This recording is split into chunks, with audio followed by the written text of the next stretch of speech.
Assalamualaikum warahmatullahi wabarakatuh. Berjumpa lagi dengan saya, Lucy Lucianda, dalam video pembelajaran IPA kelas 8. Nah, hari ini saya akan membahas tentang materi di bab 4, yaitu sistem pencernaan manusia. Khusus pada saat ini, saya akan menjelaskan tentang nutrisi. Anak-anak sekalian, pasti sering merasakan lapar kan ya? Karena kita selaku makhluk hidup itu pasti membutuhkan energi. Jadi di saat energi di dalam tubuh kamu habis, kamu akan merasakan lapar. Nah, pertanyaannya, kenapa di saat kita lapar kita harus makan? Nah, pada saat kita lapar, kita pasti akan mencari makanan untuk dikonsumsi. Ternyata tidak boleh sembarang makanan loh, apalagi untuk usia remaja seperti kalian, dimana kalian itu kan sedang masa-masanya pertumbuhan ya. Jadi makanan apa sih yang sehat, yang bagus untuk dikonsumsi?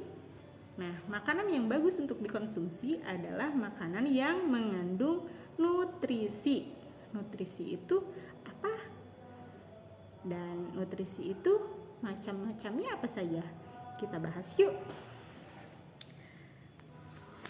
Nutrisi pada makanan itu satu, yaitu karbohidrat. Dua, yaitu lemak. Kemudian yang ketiga adalah protein. Yang keempat adalah vitamin. Kemudian ada mineral dan air. Oke, kita bahas satu persatu ya. Nutrisi berupa karbohidrat. Ini bisa kalian dapatkan di dalam makanan pokok. Di daerah Sukabumi, makanan pokoknya apa? Nasi. Nah, nasi ini mengandung karbohidrat. Kalau misalnya di daerah lain bisa saja makanan pokoknya berupa singkong, berupa jagung, berupa sagu ya. Nah, semua bahan makanan pokok tersebut mengandung karbohidrat. Jadi di sana, tapi sebetulnya kemungkinan ada nutrisi lain, cuma yang paling banyaknya adalah karbohidrat. Nah, boleh tidak mengkonsumsi karbohidrat dengan jumlah yang banyak? Jawabannya tidak boleh. Kenapa? Karena karbohidrat itu mengandung gula. Jadi, kalau misalnya kita terlalu banyak mengkonsumsi makanan yang mengandung gula akan menyebabkan kegemukan dan penyakit diabetes. Oke, selanjutnya yang kedua adalah makanan yang memiliki nutrisi berupa lemak. Nah, lemak ini dibutuhkan juga untuk tubuh, tapi sama seperti karbohidrat tidak boleh terlalu banyak. Kenapa? Karena bisa menyebabkan penyakit. Ada yang tahu penyakit apa?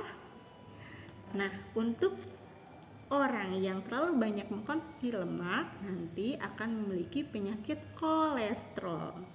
Ya, jadi konsumsi lemak secukupnya. Oh iya, lemak itu adanya pada makanan apa ya? Lemak itu ada yang bisa didapatkan dari hewan, namanya lemak hewani, dan ada lemak yang didapat dari tumbuhan, namanya lemak nabati. Nah, lemak dari hewan itu bisa kamu dapatkan dari daging, dari susu, kemudian dari keju. Nah, selanjutnya ada juga mentega, butter ya. Kemudian tapi mentega juga sih berbagai macamnya ya. Ada yang dari lemak hewan, mungkin ada yang dari lemak nabati ya. Nah, untuk lemak nabati biasanya dari biji-bijian ataupun dari buah.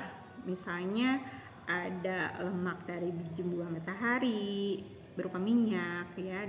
Kemudian dari biji zaitun atau olive oil ya.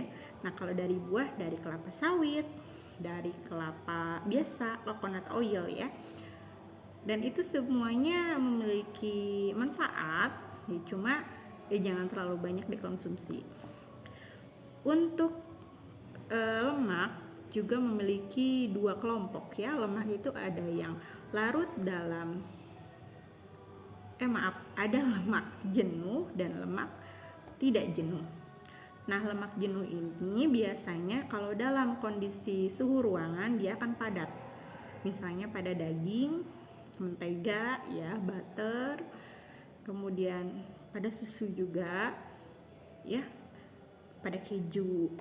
Kalau misalnya lemak yang tidak jenuh pada suhu ruangannya itu dia bentuknya cair ya, biasanya minyak dari biji-bijian seperti biji matahari dan biji dari zaitun. Dari buah olive oil atau dari buah zaitun. Kemudian selain lemak, kita juga harus mengkonsumsi yang namanya protein. Protein juga sama, ada yang didapatkan dari hewan dan ada yang didapatkan dari tumbuhan. Nah, protein yang dari hewan yang sering kita konsumsi itu adalah misalnya ada juga di daging ya, dan ada juga pada telur. Nah, untuk protein nabati itu misalnya dari kacang-kacangan, dari kacang kedelai berupa tempe misalnya, atau dijadikan tahu ya. Nah, usia remaja ini ibu sarankan kalian harus banyak mengkonsumsi protein ya, bagus untuk pertumbuhan. Kemudian untuk selanjutnya nutrisi berupa mineral. Nah, mineral ini contohnya adalah ada kalium, natrium, seng, fosfor, kemudian besi ya. Nah, ini juga sama, kalian bisa mendapatkan mineral itu dari berbagai macam makanan yang tersedia di Indonesia ya, di alam kita. Sebetulnya di negara kita ini kan termasuk negara agraris, maka dari itu akan sangat banyak beragam macam makanan, sayuran, buah-buahan yang bisa dihasilkan di negara kita ini ya. Jadi kita harus pintar memilih mana makanan yang bagus untuk tubuh kita ya.